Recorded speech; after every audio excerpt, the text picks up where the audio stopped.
My wife Jenny and I have been married for 8 years. We met when we were 22 and had just graduated from university. Our marriage has been great so far. We haven't had any major arguments that required separation or anything like that. Also, we've shared our phone and email passwords with each other. This morning, while Jenny was still asleep, my brother sent her a text. My brother's wife Carly and Jenny are planning a getaway out of town, while my brother, some friends, and I are going to watch football on Sunday and hang out during the weekend. He asked Jenny to text Carly using his phone because Carly dropped hers in the toilet. They were sharing a phone until Carly gets a new one. I decided to have some fun and reply with something stupid and funny to embarrass Jenny. So I opened the iMessage app and checked their previous conversation to get context for my joke. Near the top of the list of conversations was a chat with someone named Zach. I didn't know who Zach was, but the most recent message from him was "Happy birthday." Curious, I put off replying to my brother and opened Jenny and Zach's chat. To my horror, I discovered sexually explicit messages from Zach about what he wanted to do to Jenny when she crawled up next to his sack. Disgusted, I scrolled up and found multiple nudes from both of them, dated between 1-4 a.m. times when I'm usually asleep. She was clearly hiding this from me. I realized my wife was cheating on me. I took a moment to process that this was the end of our marriage. All our happy times, trips abroad, and romantic nights meant nothing to her. I put the phone down and went to the bathroom to freshen up while Jenny was still sleeping. I carried on with my day, made breakfast, and woke her up. While she was asleep, her phone went off 7 times. Yes, I counted. All good morning texts from Zach and a confirmation to see if she was still visiting him this weekend. She went to the bathroom, and I heard her phone vibrate loudly on the countertop. I heard typing and the send button being pressed multiple times. As she came out, I quickly went downstairs pretending nothing was amiss. We ate breakfast, she took a shower, and I tried to unlock her phone. Jenny had changed her phone password. I must have been acting weird or distant. Or she thought it was time to secure her phone since we've been so comfortable around each other. I tried her Facebook and email, but those passwords were changed as well. Jenny went out with some friends tonight. She thinks she lost her phone. Nope, I stole it before she left to try and break into it. After much hassle, I finally unlocked it. She's cheating on me. They talk about sex positions, how far Zach can shove his cock down her throat, and about meeting up this weekend. My bitch sister-in-law Carly must be in on this. I erased all traces of breaking into her phone. I don't know what to do now. Jenny is cheating, but we've had no major problems. We still have sex 4-5 times a week. I make her come every time. We still go on dates and cuddle at home. I don't get it. She's on birth control since I told her we should wait before having kids, thank God. We're both fit and attractive, so it's not about looks. I have a bigger penis than the other guy. I don't mean to compare, it's just primal instinct fighting over a mate. Should I confront her? Should we divorce right away? Should I tell my brother that Carly is in on this? Get revenge? I have a prenup with a cheating clause since I make much more than her, $212K, $30K, thankfully, so I won't get shafted. I'm thinking of finding out more, tailgating when she travels, before coming to a conclusion, since Carly might not even know. I'm not sure if they're actually leaving town or if she just wants to see him. Sorry if I'm rambling. I'm just really pissed. God damn it, I loved her. I screenshotted the texts and emailed them to myself. I feel like someone shot me in the stomach. I hired a private investigator to tail her over the weekend. It took a while, but I changed all my passwords, backed up personal info, and created a throwaway email to send proof to. She's home. It really sucks talking to her normally, but I'm dealing with it. No sex. I've found 3 excellent divorce lawyers.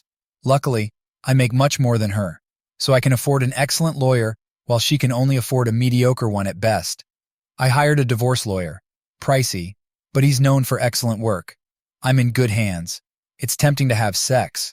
My soon-to-be ex-wife is trying extra hard to seduce me tonight for some reason. She's either super horny or trying to use sex as forgiveness. God damn it, she's on her phone texting in the bathroom again. I can hear the send button being pressed repeatedly.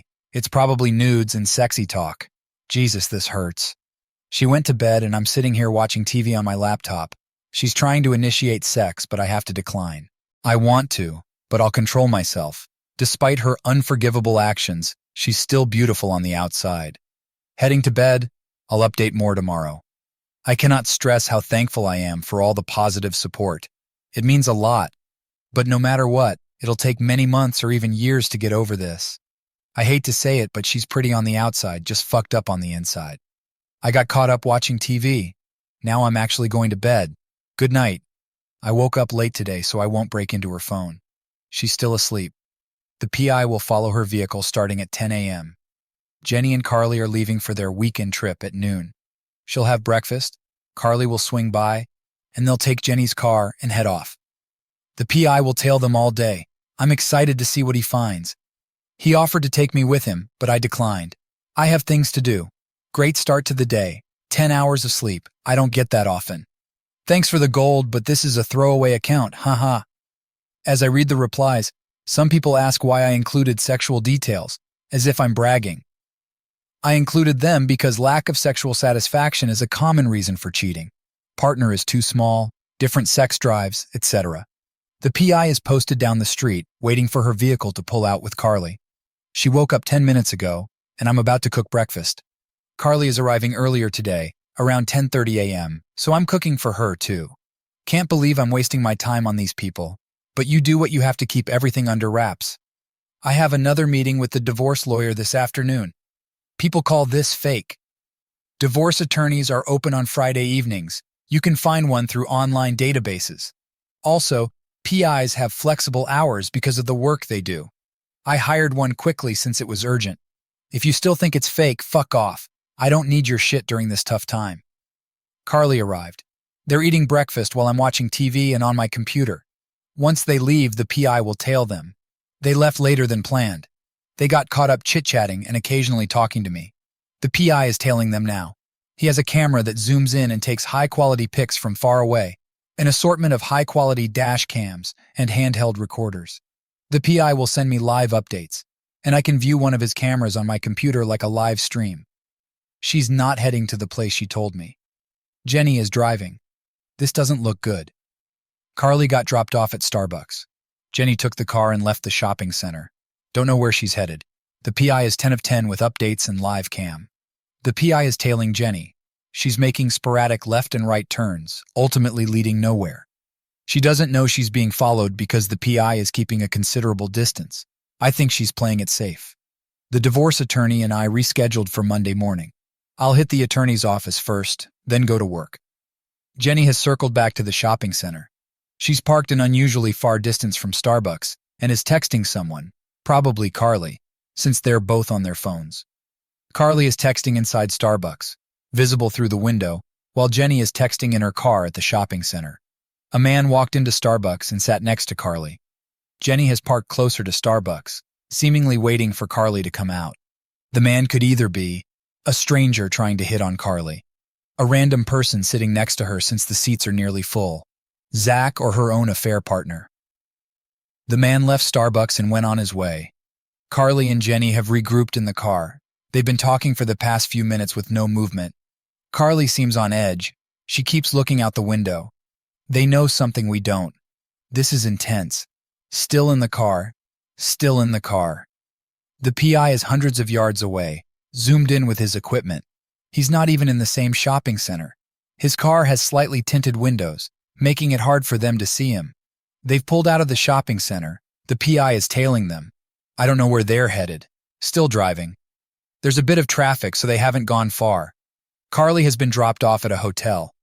The hotel is decent, not a rusty motel, but not high-end either. Something like a Hilton or Hampton Inn. Jenny is in the parking lot. Jenny left the car and followed Carly into the hotel. They're either going for food or meeting up with their partners. The PI thinks, judging by their movements, they won't be in there long. The hotel has an IHOP, Subway, Pizza Hut, and a few other restaurants. They're most likely there for food. The PI is heading into the hotel to check things out. I have to take a hash too, so sorry. I'll update when I get back. Sorry, I'm back. I'm analyzing the updates I got and the past 15 minutes of footage I missed. Composing the update now. Jenny and Carly were eating at a restaurant in the hotel. They're chatting and acting normally like nothing is up. The PI is sitting far away and out of sight. They don't know he's tailing them as they aren't acting nervous at all. A man walked by their table, said a few things, and walked away. He was probably a service worker. as he had a tucked-in shirt and all that jazz. Judging by the PI's footage, they're almost done with their food and cleaning up. I suspect they'll head out to the car soon. Jenny is constantly checking the clock in the hotel lobby. Her phone appears to be dead, or she doesn't want to use it to check the time. They decide to take the rest of their food to go and pack up their items. They exit the hotel, and the PI follows at a distance. They break into an all-out sprint for the car. I don't know why. Carly is questioning Jenny as to why they're running towards the car. They hop in and start talking again. They both seem relaxed, no tension. We don't know why Jenny started sprinting towards the car. They've hit the road. The PI is once again tailing their car. They're heading towards a residential area, not many businesses or large buildings. Holy shit, these U-turns. It's like they're trying to shake someone off their tail. They're on their way back to the hotel, it seems. There is no way in hell they know about the PI. He's extremely far away. This isn't like the movies where the PI is a few cars down. The PI is at least 100 feet away. Puzzling. Carly got dropped off at the hotel. Jenny has driven away and is now en route to the residential area again. Carly was seen waving at Jenny as she drove away. Carly had a hotel key card as she entered the lobby, so she probably has a place to stay. Jenny handed Carly the hotel key card as Carly left the car. They must have already had a room key or got one before the PI could tail them in, since he had to wait a small period of time to not look suspicious. Jenny met up at the front of a house in a residential area and kissed a guy before she entered. It's Zach. Cheating confirmed. Carly seems clueless about the situation. The PI snapped a shot of it. This is enough evidence. The PI might call it off for the day now. They're definitely unaware of the Reddit post. Jenny was careless as she entered the house, didn't try to hurry or anything. What a joke. I don't know why I had my hopes up that nothing was going on. I'm sad now. I'm really sorry for the abrupt update above. She dropped Carly off at the hotel, rushed back to the residential area, and entered the house. She showed Carly and kissed Zach. She didn't try to cover her tracks. No zigzags. Nothing. I expected a buildup of some sorts, not a quick confirmation like this. Carly texted my brother about Jenny. So my brother knows, Carly knows, and I know. They didn't know I knew, so my brother just told me. Text. I need them both to shut up about this, and I need to act surprised when one of them calls me. In the last few minutes, everything has come crashing through the roof. If Jenny finds out I know, this whole evidence collecting thing is ruined. I need a way to tell them to shut up without giving away what I'm doing. Advice, guys, please, I'm counting on you all. Okay, to sum it up, Carly thought they were going on a girls' weekend. I don't know what was going on in Starbucks. Maybe Carly wanted a drink or something. I don't know who talked to Carly.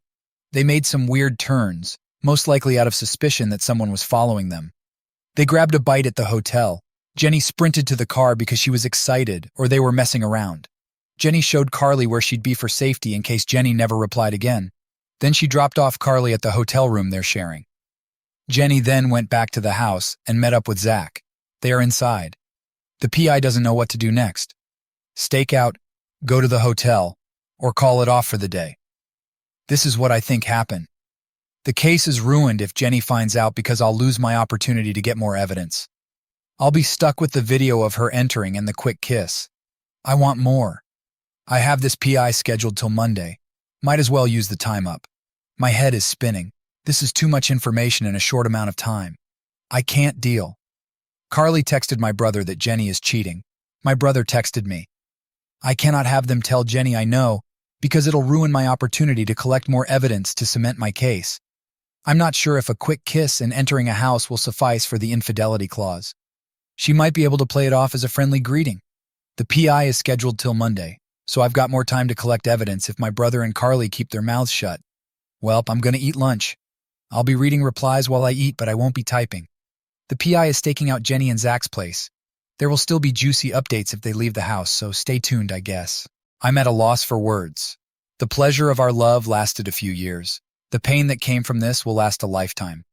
I'll post more updates in a little while. Okay, I cooled off while eating lunch. I'm not as hyped up as before. The PI texted me that there is movement in the house. He's just sitting there staking out. Carly is not to be trusted. She doesn't need to know about the evidence.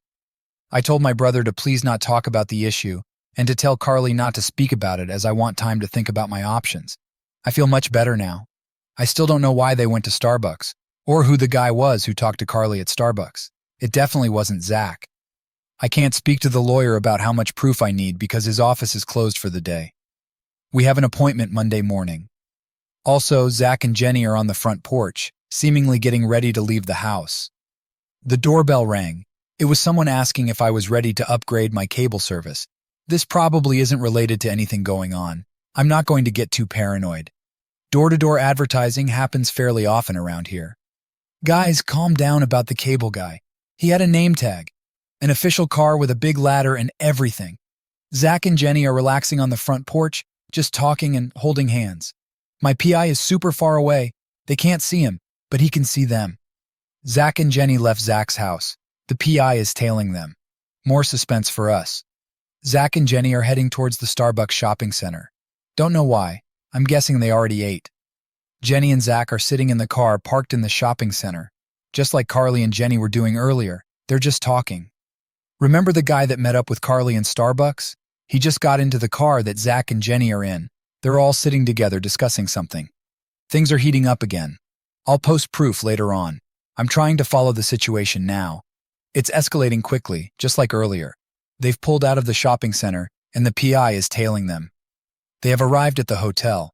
Zach, Jenny, and the stranger are heading into the hotel. Carly is inside the hotel somewhere. The stranger is probably the person Carly is having an affair with, I'm guessing. If the stranger were a hitman, I'd think he'd be taller or more muscular. He looks like an average guy, although he's fairly short. Not sure how the PI can follow without looking suspicious. My PI followed them into the lobby. Jenny picked up a room key, and all three of them headed for the elevator. We're essentially blind now. We don't know what's going on in the hotel room as the PI wants to know if he should stake out the hotel or if we should call it a day. It seems like they'll spend the rest of the day in the hotel and sleep together there. I think Carly was trying to portray Jenny as the only person who was cheating. That's why she texted my brother right away. I think now, if Jenny rats out Carly, Carly will deny it and say Jenny is just saying that because she was caught cheating. Once again, my head is spinning.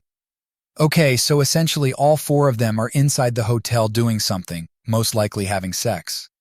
The thought of my wife having sex with another man makes me want to puke, but I'm coping. There's no way for my PI to get upstairs in the hotel or find out what's going on in there. He'll stake out the hotel for a few more hours before heading home. Jenny just texted me that Carly is cheating. I actually don't know where to go from here. Still not sure what I should reply to Jenny. What should I say? My life is being destroyed here. I can't stress how thankful I am for all 1,000 plus of you people giving me helpful advice. Thank you for all the touching PMs. Even to the people who are calling this fake and BS, thanks for being here. It means a lot to me during this rough time. Reddit is great. I'll continue to update when I get more info. I'm still thinking about what I should say to her, although I'll most likely ignore it. I don't want to say something I'll regret and mess up this whole thing. Not much is going on now. They're still in the hotel. My PI is staking out for one more hour until he has to go. The updates will get slower, but they might pick up in the evening if Jenny comes home or if I get more texts. They're supposed to be spending the night there, but who knows? The update post I make early next week will have all the juicy details, so check my profile then to see how it all goes down. Once again, I'll link it here in this post. Thanks for the help today, guys. It means a lot to me. Nothing is really going on now, so updates will be slower. They might pick up tonight. Other than that, make sure you read the post early next week. It'll have everything that went down from Thursday. Thank you all for the wonderful PMs. They're great. PI1 is leaving soon, and PI2 will be doing an evening stakeout until late at night. RIP my inbox, haha. They're still in the hotel, by the way. Food is in there too, so I'm guessing they'll be in there the rest of the day. It seems like Jenny convinced Carly to go with her to Zach's house to show her the location, just in case something happened to Jenny. Carly would be her guard, so to speak. Then Jenny brought Zach and the other guy to the hotel, and Carly got cold feet. Didn't want to cheat on her husband. So Jenny is stabbing her in the back. I'm not sure. I'll find out what happened in the next few days. That's the only reason I can think of as to why they'd turn on each other. I'm posting screenshots of the text for proof in a bit. PI is on the scene, and they haven't left the hotel. Things will surely get much more interesting tomorrow.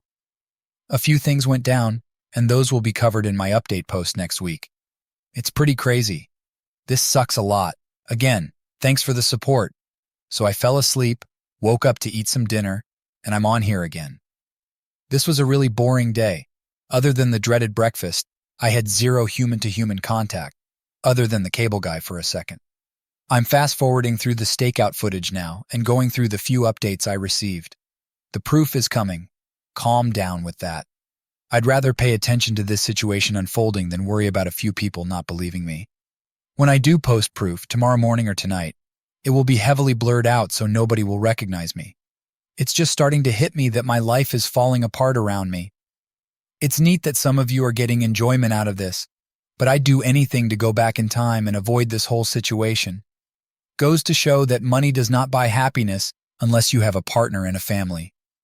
I get that some of you might be happy without a spouse and family, but I don't see how you could be. This alone feeling hurts. My parents are dead, I only have one brother, and we both might get destroyed through this affair situation.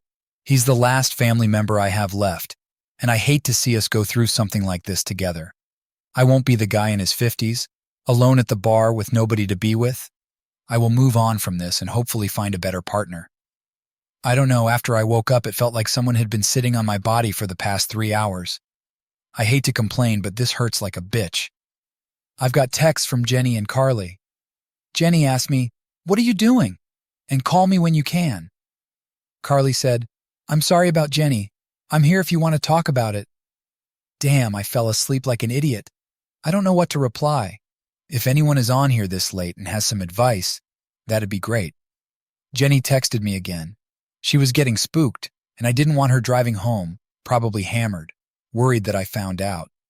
I told her I was at the gym working out, met some friends there, and decided to hang out for a bit. I ended it with, "What's up, babe?" She hasn't replied yet. I've ignored Carly's text. I checked it in the notification bar, so it doesn't have the read sign. Smart, eh? There was no way I could continue to ignore Jenny. She started to text me repeatedly, probably worried. She would have done something drastic for sure. I would have liked to ignore her texts, but it wouldn't have turned out well. People do dumb things when they're panicked. Sadly, she isn't as level-headed as I am. I called my brother and told him about what they texted me, parts of the investigation, etc. He will be here first thing tomorrow morning. I feel better now that he knows what's up and isn't in the dark. Jenny replied to me, "Okay, cool, hun. I'm gonna go to bed. GN." I replied, "Cool. I already miss you. Good night." This playing it cool stuff is tough.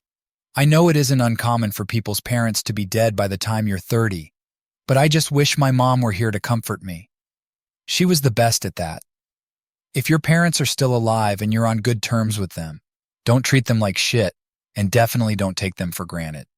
They won't be there forever. I didn't treat my mom poorly. I just wish she were here with me, trying to hold back my tears as I reread everything I'm typing. Again, thank you all for the amazing PMs. I'm replying to as many as I can. Everyone concerned about my safety, if she comes home with Carly, etc. The PI will notify me if they leave the hotel. They probably won't, as they are all most likely hammered, and Jenny told me goodnight. I'm getting offline soon. Nothing new will unfold for the night for sure. The PI has decided to stake out until sometime during the middle of the night. I'm trying to reply to as many comments as I can. Thank you all for the support. Just in case something goes down, I've armed all the alarms in the house. If any door or window opens on breaks, I will be alerted with a loud beeping alert. I have a go bag next to me if I need to bail quickly. I've got a pistol in the nightstand. Again, thank you all for the support. This is a ridiculous amount of people here supporting me, and I love it. It's helping me cope. The updates will continue tomorrow. PI-1 will take over again in the morning. I'll be up by around mid-morning, a little later if I can't fall asleep tonight. The pace should pick up once again tomorrow, and I'll also update you guys on the meeting with my brother in the morning. Additionally, I won't be posting any proof, since anything I post will be an obvious giveaway if they come across this post. I've changed many details so they won't be able to connect the dots just through the posts. The proof will give it away. So I'm sorry if you don't believe me, but I'm not posting any pictures. I'll reply to some posts through my phone as I lay in my bed. I love you all. Good night.